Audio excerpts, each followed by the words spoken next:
Hello, and welcome to Cheers. That's One Woman's Opinion bonus episode for Nicholas Colasanto's the anniversary of his birthday.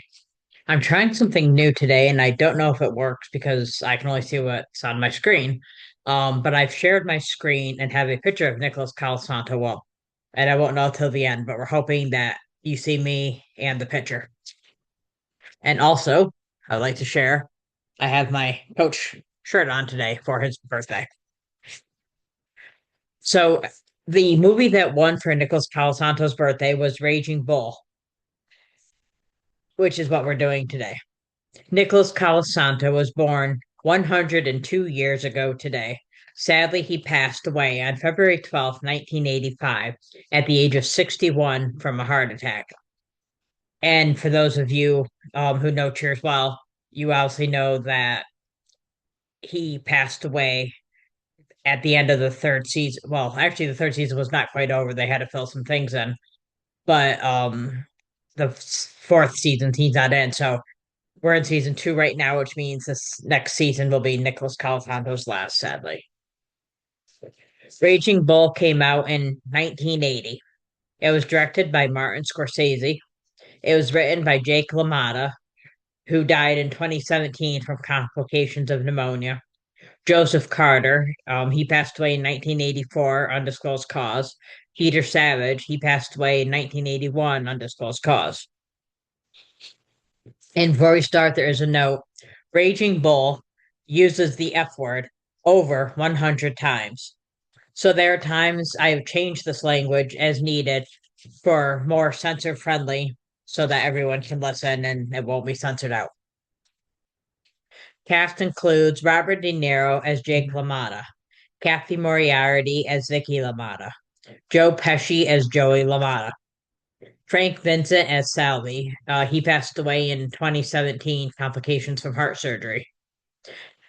Nicholas Colasanto as Tommy Cuomo. Teresa Saldana as Lenore. She passed away in 2016, pneumonia. Mario Gallo as Mario. He passed away in 1984, undisclosed cause. Frank Adonis as Patsy. He passed away in 2018, kidney failure. Joseph Bono as Guido. And Lori Ann Flax as Irma. And Charles Scorsese as Charlie, a band with Cuomo. That's actually how he's billed, man with Cuomo. He passed away in 1993 following a long illness, and Charles Scorsese was Martin Scorsese's father. So, in our summary, it opens with a boxer alone in a ring doing slow motion moves. It is New York City, 1964. The movie is being filmed in black and white. Jake talks about his career. LaMotta is in the ring fighting Jimmy Reeves, 1941. LaMotta's behind when he knocks Reeves down three times. The third time, they pull LaMotta away and do the count. Reeves does not get up, but the judges decide unanimously that Reeves won. The fans begin protesting and throwing chairs. Soon they are in full riot mode. A lady's trampled and screaming for help. So I don't really know anything about boxing. But from what I understand, they said something about LaMotta may have been too late with that knockout when he did, well, not knockout, but the guy doesn't get up again. So I think that's why he lost, but it really doesn't make sense to me that the guy doesn't get up and he still won. But I know not in a boxing. Joey and Salvi are walking in the Bronx discussing what happened, and they are not happy. Jake is in the apartment eating. His first wife is cooking. He tells her not to overcook the steak. They start fighting and he flips the table over. Joey and Sal arrive at Jake's apartment. Joey agrees to talk to his brother about Tommy Cuomo and Sal leaves. Joey goes into the apartment. The Lamaters are so focused on their fighting, they don't even notice him. He tries to get them to stop, but they just keep screaming at each other. A man from the apartment below yells up, calling them animals. After Jake tells his wife to into the bedroom so he and Joey can talk. Jake yells down to the man below, saying that he's going to eat the man's dog. He tells the man, "Your mother's an animal." He tells his wife if she breaks anything, he will kill her. Joey calms Jake down. He tells him he can't keep eating and drinking like an animal. He tells him to forget about the Reeves match because it's not going to help him.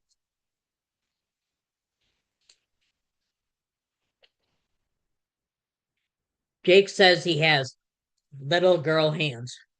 He says that means he will never get to fight Joe Louis. Joey tells him that Louis is a heavyweight boxer and Jake is a middleweight boxer. He tells Joey to hit him, but Joey refuses. Jake continues to egg Joey on. He tells Joey, "You hit like you take it up the butt." Joey asks him what it proves by hitting Jake.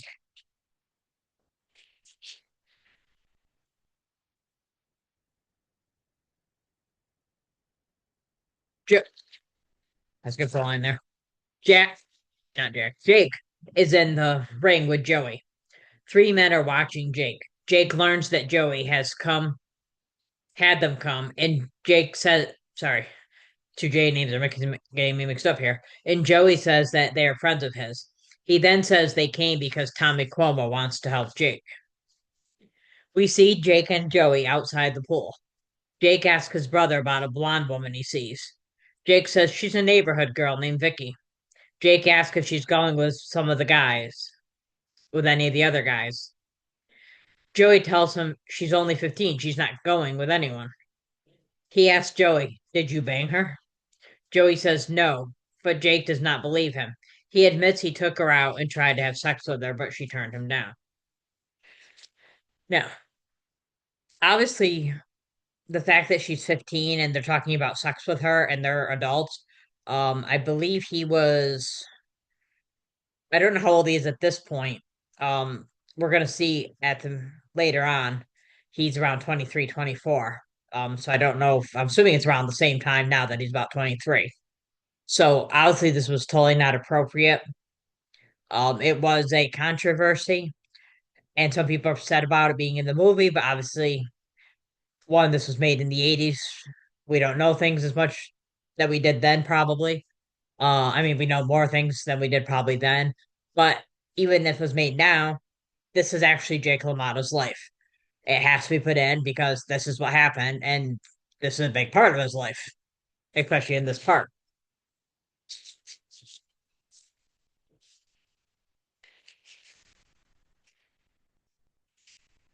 Two men are talking. One asks, "Is that the same guy?" Then he says, "I gotta break his neck." Jake calls the two men big shots and tells his brother he wants to get them back in the back without their guns and smack them around. Joey tells him to stop looking at them and Vicky. He says, "You keep looking. You're dead. You're married." Joey and Jake leave Jake's apartment. He tells Jake tells his wife that it's business. Jake and his wife have another screaming match. She continues screaming at him after he leaves from the window in their apartment. He yells back at her from the streets. Joey and Jake go to the annual summer dance at St. Clair's Church. They sit at a table with other guys. He stares at the men from the pool earlier. The men leaves and he follows. There's yelling and chaos. The group he followed down, leaving a car. Two men are tossed out of the church. Joey yells to Vicky. He asks her if she wants to meet his brother. She agrees because she likes his car. Jake asks her to go for a ride. She agrees, but says she has to go change first. They go mini golfing, but they stop after the ball gets lost. They go to his father's house, most likely because he's still married.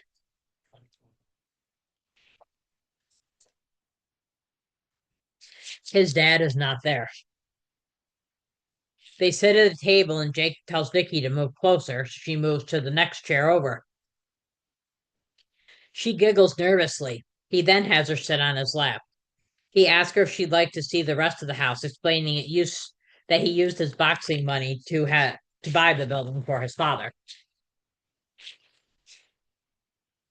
Jake brings Vicky into the bedroom. He asks her to sit down. She sits but gets up again quickly and looks at a picture of Jake and Joey. Jake tells Vicky she is beautiful. They kiss and he leads her back to the bed. LaMotta is in the ring fighting Sugar Ray Robinson. Jake knocks Robinson down. The announcer says the first knockdown in his career. LaMotta wins the fight. I wasn't sure in this line, When he says first knockdown in his career, did he mean the first time Jake LaMotta knocked somebody down in his career, or the first time Sugar Ray Robinson was knocked down in his career? I wasn't sure who he was referring to. Jake is with Vicky again. Vicky asks if they should do anything because Jake told her never to touch him before a boxing match. Then she kisses his swollen eye. He has her undress his lower half and then her own lower half. She kisses his chest and his abs, working her way down. But he stops her and says he has to fight Robinson and can't be fooling around. He goes into the bathroom and pours ice water down his pants. She follows and starts kissing him again. He kicks her out and shuts the bathroom door. Not sure why or how he happens to have random ice water in the bathroom. And I don't recall seeing him go to the kitchen. But weird. LaMotta faces Robinson again. Robinson wins the match.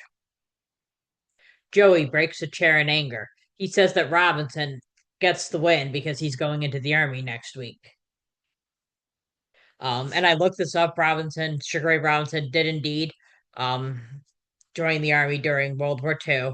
He did not fight. He did boxing things with Joe Louis to boost the morale of the troops. Jake tells him that he's done a lot of rotten things and maybe he jinxed himself. He tells Joey to take Vicky home. We see a montage of LaManna boxing, and also we see other scenes where, with Vicky and a child, he has now married Vicky. It is now 1947 in the Bronx. He and Vicky have a child. Joey is also married with a child. Jake is upset he gained weight. Joey has a simple solution: stop eating. Jake is upset that Joey signed him up for a match where he needs to be 155 pounds when he doesn't know if he can lose that much weight. I forgot what he said he was. I think it was 167, though. The women try to speak and are kicked out of the kitchen with the two babies. When they're done, when they're gone, he asks Joey if he's noticed anything going on with Vicky. Joey tells him that Vicky has not done anything wrong. Jake tells his brother to keep an eye on Vicky when he is gone because he doesn't trust her. Joey tells his brother if he keeps pushing Vicky away, he is going to give her an excuse to go to another man. Joey tells him to tell Vicky he's going to take her out, but not in front of Lenore because he doesn't want to take her. Jake goes out and kisses the baby. Then he sets the child down and kisses Vicky. He lays down on the floor and lays on top of her, making out, despite the fact that Lenore and two babies are sitting there. This scene seemed very odd to me. And I know they had make out parties. I've personally never been to one. Where people just go and all make out, and but he's like all literally laying on her. Just seemed kind of weird. Not to mention, of course, as I mentioned before, when they get married, he was 24 years old. She turned 16 at that point. She's still underage. We know this has happened with other people. Elvis, um, I don't remember when they got married, but when he started dating Priscilla, she was 14, he was 24. I heard David Bowie has been with underage children. Um, Jerry Lee Lewis, I think of his name, who sang Great Balls of Fire. He married his cousin. She was also underage at the time. I believe it was the second cousin. So it did seem to happen a lot back then. Doesn't make it right necessarily at all. In fact, it does not make it right, but it's a fact that happened, as I said. So we have to deal with the uncomfortableness that we feel here. They go to the Copacabana. I did not know this place existed that long ago. I'm only familiar from the Barry Manilow song, and that's probably why I didn't think. I figured it came out around the time he came out as a musician. I mean, the MC announces that they have a special guest, the Raging Bull, Jake LaMotta. Jake talks to some people at the club. Tommy is also there at another table. Vicky stops and says hello to Tommy. Jake asks her if she's interested in Sal. She says she's not, but he is suspicious. Joey goes over to see Tommy. Tommy asks about Jake. They try to get him to come over to the table. Jake goes over and Tommy asks if he said he's betting a lot of money on LaMotta in the match against Jarino. What would Jake say? Jake tells him bet everything he's got because he will not lose. Vicky is asleep in their bed later that night. Jake is pacing. He sits next to her on the bed and wakes her up. He asks her if she thinks about other men when they're making love. Clearly, LaMotta has some very severe securities when it comes to women. Insecurities, I meant. Sorry, he has some very sincere insecurities when it comes to women. LaMotta faces Dorino in the ring. LaMotta knocks Dorino out. He holds up his hands in victory. The judges unanimously declare him the winner. Jake is jogging in place in the steam room. The trainer tells him no water, just keep working and lose 4 pounds. Joey is talking to some men about the fight. He sees Vicky with Salvi. He goes over and pulls her aside. She says that she's living as a prisoner. Joey says that once Jake is a champ, he will be around more. She tells him Jake will never be the champ. Too many people hate him. And at this point, she's 20 years old. So now she's legal. She returns to Sal and the others. Joey follows her and says she's making a jerk out of her brother. Again, not the word he used, but we've edited for censorship. Sal says something and Joey warns him to shut up and mind his own business. Vicky leaves, Joey and Sal start fighting.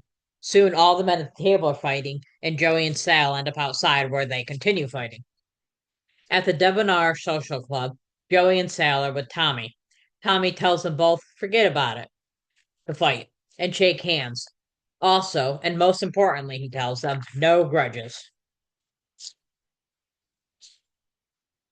Sal's arm is in a sling and his face is bandaged up. Tommy says he wants to speak with Joey alone. Sally and Joe hug and Sal leaves. Joey asks Joey how the family is doing. Joey says that everything is fine. Tommy says something is going on because Joey used to talk to him. He says that Jake has become an embarrassment. Joey says that Jake respects Tommy. However, he explains that Jake always likes to do things his own way. Tommy says without him, Jake will never be a champ. Joey runs to Jake in the pouring rain. Jake is distracted because he's convinced Vicky is cheating on him. Joey tells his brother to either throw Vicky out of the house or be happy and live with her before everything in his life is ruined. Jake asks him what Tommy said. He says it was the old good news, bad news stick. Jake has what it takes to be a champ, but he has to play the game and make Tommy and the other mobsters happy, meaning he has to take a dive at times. Billy Fox and LaMotta are weighed in. The man tells LaMotta he was the favorite, but now he's a 12-5 underdog.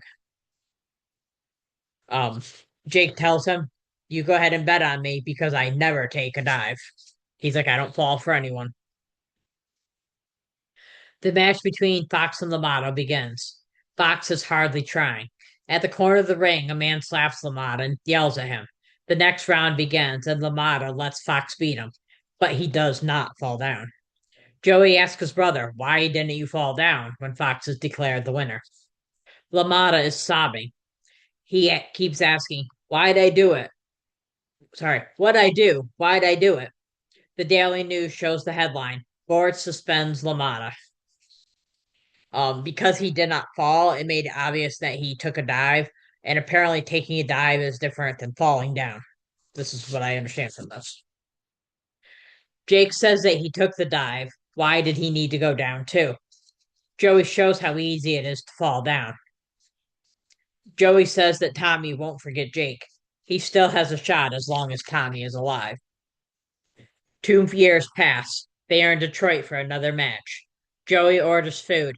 Jake says that he can't eat and risks gaining weight. Joey tells him, chew the steak, spit it out. That way you can at least have the taste. He asks Vicky what she wants, and she wants a cheeseburger. Tommy comes in to see Jake. Jake wishes him good luck and asks if he needs anything. Jake says, no thanks. As he is leaving, he tells Joey to call him for anything. And then Tommy kisses Vicky on the lips before he leaves. After Tommy is gone, Jake calls Vicky into the hallway. He asks her what that kissing was about. Vicky says she was just saying goodbye to Tommy. Joey's eavesdropping. Jake tells her not to disrespect him, and he hits her. And then he tells her, or sorry, she tells him okay, and he says, go in there. She starts to go, and he pulls her back. Joey tells him to stop. Jake says, shut up. I'm discussing with the both of yous. Joey has a pillow on, and Jake practices his punching skills. I was reading um, a bonus trivia here. I was reading that during one of the spar scenes, I don't know if it was this one or the previous one, Robert De Niro accidentally, I think he broke his rib, or maybe I'm pretty sure he broke it, but it might have just been bruised. Joe Pesci's rib. LaMotta is fighting Marcel Sedan. Sedan is beaten badly. According to what I read, it wasn't. They don't say it in the movie, but according to what I read, he dislocated his shoulder, but they had to stop the fight. Jake wins, and he is awarded the championship belt. What he's been working for, be a champ. Jake is trying to get a picture on his new TV. Joey tells him that shaking the TV is the worst thing he can do.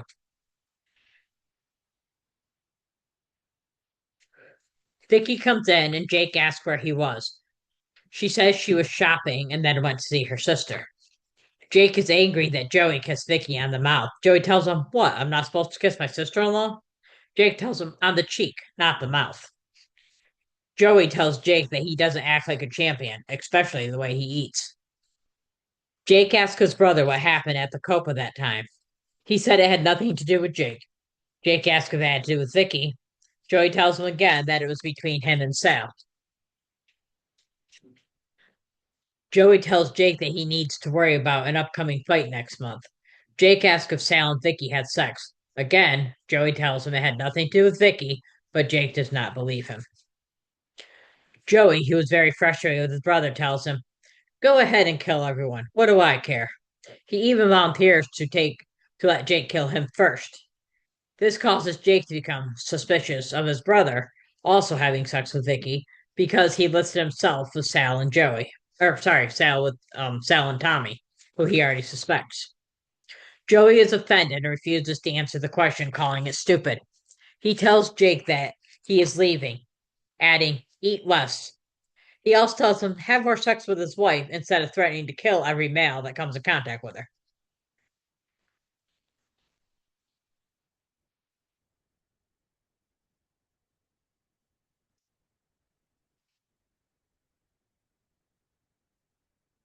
Jake goes up to the bedroom.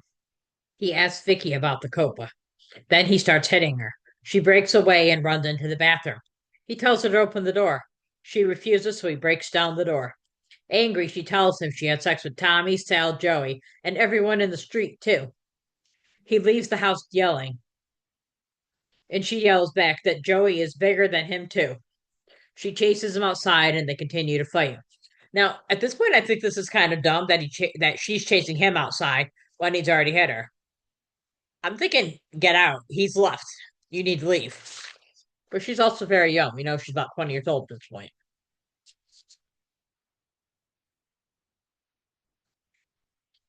Joey and his family are eating dinner. Jake comes in and starts beating the crap out of his brother. Vicky and Lenore try to stop Jake. Jake yells, I'm gonna kill you. Jake punches Vicky and knocks her out. Joey's two small children watch everything. This was a sad scene. Could you see the look on the kids' faces? That's heartbreaking. Jake is home watching a TV that is still all scrambled because it's not working. Vicky returns and goes upstairs to his bedroom. She is packing a suitcase.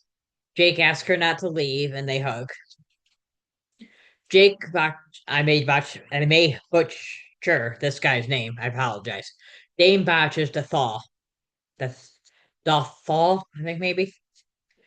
The announcer says that Marcel Sedan was killed in a plane crash. So Dethanol is boxing to get the title back to France. The is down and Jake wins the match. And again, this is also true fact. Sedan did indeed was killed in a plane crash. Vicky tells Jake to apologize to his brother. She says she will dial the phone for him.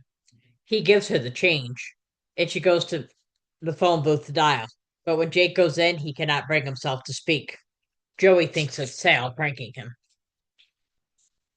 We see LaMotta boxing Sugar Ray Robinson again. Joey is watching it on TV. LaMotta is taking quite a beating. Everything goes in slow motion as LaMotta just stands there. Then Robinson really lets him have it. The ref stops the fight and Robinson is declared the winner. LaMotta proudly tells Robinson, I never went down. They bring LaMotta back to his corner in 2 minutes and 4 seconds by a TKO, as a technical knockout. Sugar Ray Robinson is named the new world middleweight boxing champion. I'm not 100% sure what a TKO is either, but I believe, if I remember, a TKO, I think, and feel free to correct me if I'm wrong, means the person was not knocked out, but as we saw, the fight was stopped. So I think it's saying he's about to be knocked out, and we're going to prevent that from happening.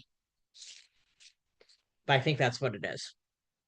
Again, I know nothing about sports. I'm just going by the movie, what it looked like. It is 1956 in Miami, Florida. Jake says he is done with boxing. He has Bob, the photographer, take a picture of him with Vicky and their 3 children. Vicky says that Jake is home more now. Jake asks her, You through? And unhappy Vicky replies, Yes. He tells the reporter he just bought a club with a bar. When we then, sorry, we then see the club. Jake is going to do stand-up comedy. He is doing stand-up comedy in his club. He is kissing different girls in the club. He makes a multi-level drink. I don't know if this drink has a name or not, but it's pretty cool. And well, it's actually different drinks, but he makes them all at once, and the cups are all piled, and it flows down. It's pretty cool to watch, actually. So he makes this drink, and then he hands out the individual cups to the people in the bar.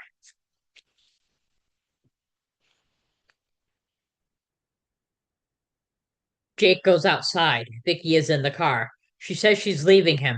She has a lawyer, and he is getting custody. She is getting custody of the kids, and if he bothers them, the cops will be called. The district attorney comes, and they wake Jake. They show him a picture of a 14-year-old girl, and the DA wants to take him downtown. So what had happened here? I got this from the movie, but also I looked it up the background. Um, Jake LaMotta had a 14-year-old brought into the bar and basically prostituted her out to older men underage. So that was the whole reason the DAs came after her because he was the one that organized it. Jake goes to Vicky's house to get something. He finds his championship belt and tells her, I need $10,000 to get the case dropped. Vicky yells at him because he's hammering to get those jewels out of the belt, and the children are sleeping. Unable to get the money, however, he is placed in Dade County Jail. He goes to a pawn shop with the jewels, and the guy said the belt is worth something, but without the jewels, it's not worth anything. And the Jake should have talked to him first. He could have given him about $1,500 for just the jewels, but Jake needs 2,000. He says. So that's the whole thing right there. They put him in solitary confinement. Jake screams and punches the wall. He sobs and calls himself stupid. It's 1958. Back at the club, Jake is still doing stand up. From what I read, he spent 6 months in jail. He introduces a woman that he calls Emma 48. And I'm just guessing 48 had something to do with her breast size by looking at her. That evening, he gets a taxi. He puts Emma in it because he sees his brother. Jake tries to talk to Joey, but Joey ignores him and keeps walking.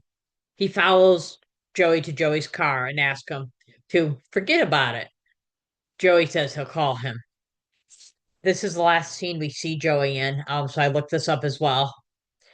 And LaMotta and Joey, Jake and Joey, they're both LaMotta, sorry. Jake and Joey did apparently make up at some point, but the relationship was never that good after this. They were just on speaking terms, basically.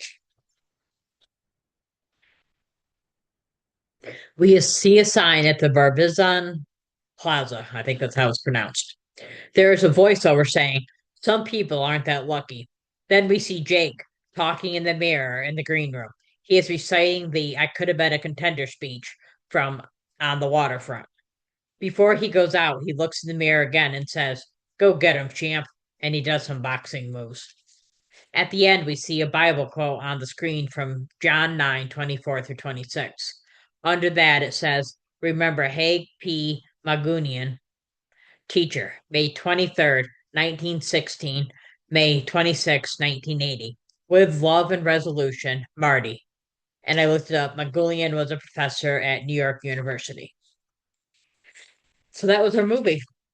I gave this movie 5 out of 5 beer nuts. Scorsese's decision to film in black and white was brilliant. It made you feel like you were there with him in the 1940s and 50s. And the cast did a splendid job, especially Robert De Niro. His breakdown in prison really got me. I can see why he won the Oscar that year for Best Actor. He 100% deserved it. I had to give the MVP to Robert De Niro. I said when I did the Kirstie Alley movie, Lucas Talking, that I usually give the birthday person by themselves or with the co-MVP. But here's the thing. Tommy Cuomo, who I almost said Jack Nicholson, who Tommy Colasanto, who Nicholas Colasano played, Tommy was his character. He's only in a few scenes. He's not in it that much. I couldn't really give the MVP to over this performance that well Robert De Niro just gave. It was amazing. I could not I had to give it to Robert De Niro. I did give the best dress to Tommy Cuomo. He had some good outfits. Grand slam line. When Jake's in prison, he says, after he's punching the walls and he's crying, and he says, "You're stupid. They called me an animal. I'm not an animal. Why do they treat me like this? I'm not bad. I'm not that guy. I'm not that guy." It's sad because I think part of him, he's not processing at this point. I mean, we have to understand Jake LaMotta was a very bad man. He did some horrible things, and they're not even all in here. We'll explain that in a second. Um, so like he keeps saying, "I'm not that guy." He was the guy. He is the bad guy. He doesn't get it at this point. Um, and that alone is sad. But also because he doesn't get it, he does not know why he's in prison, and he's frustrated, and that's hard to express. And somehow Robert De Niro makes you almost not hate the guy. You know he's bad, but you kind of feel bad for him more than hate him. Another reason Robert De Niro pulls this off really well. He's very good. On baseline, after after LaMotta fights one of the guys, I forget which guy it was, sorry. Um one of the other boxers and he wins. LaMotta LaMotta wins. Tommy says, "Well, he ain't pretty no more." Because there's a reference, people kept calling him good looking, that boxer. Here's a little known fact. This is about Jake LaMotta. The real Jake LaMotta saw the movie and broke down in tears, realizing for the first time what a terrible person he was. So this movie came out in '80, so it took 40 years for him to realize. But he asked the real Vicky if he was that bad, and she told him, "You were worse." He spent the rest of his life making amends and trying to be a better person. I like this. That was good to know. And bonus trivia for about Nicholas Colasanto because of his birthday, of course. Colasanto was a World War II vet. He was awarded the World War II Victory Medal, the European, African, Middle Eastern Campaign Medal, and Honorable Service Lapel Butt. If you like this episode, please follow us on Facebook at Cheers, That's One Woman's Opinion, Instagram at Cheers, One Woman's Opinion Podcast. You can follow us on Twitter, X at One Woman's Opinion. Follow us on Reddit at Cheers Rewatch Podcast. And as always, you can email us at Cheers One Woman's Opinion Podcast at gmail.com. And I'm actually going to leave this up for a second. Thursday, I should take it down. Thursday, we recap season 2, episode 20, Norman's Conquest. We have this episode and the series finale, which was a two-parter, so 3 episodes total. So, a reminder, if you would like to be on the Cheers trivia game in February, please email Cheers One Woman's Opinion Podcast at gmail.com, and maybe you will win the prize. And that's One Woman's Opinion